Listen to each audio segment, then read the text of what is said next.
साताऱ्यातील बामनोली भागात सावरी गावामध्ये नवरात्री उत्सवानिमित्त श्री काळेश्वरी देवीच्या मंदिरात कामगत उत्सव पारंपरिक पद्धतीने उत्साहात संपन्न झाला।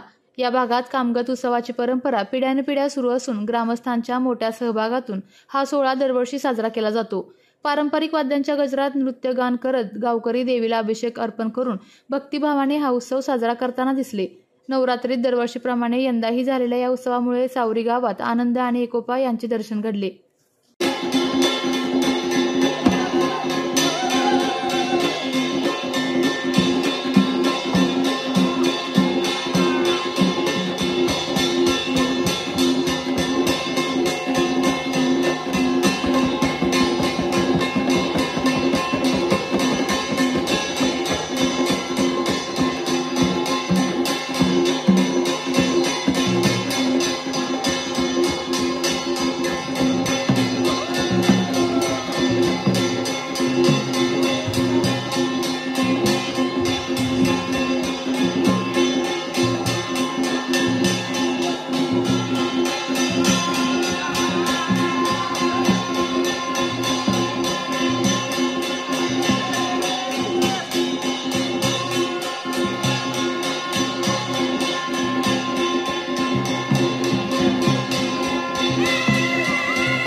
आपल्या तालुक्यातील जिल्ह्यातील बातम्या सर्वप्रथम पाहण्यासाठी आजच सातारा न्यूजला YouTube चॅनलवर सबस्क्राइब करा, लाईक करा, शेअर करा आणि बेल आयकॉन प्रेस करायला विसरू नका।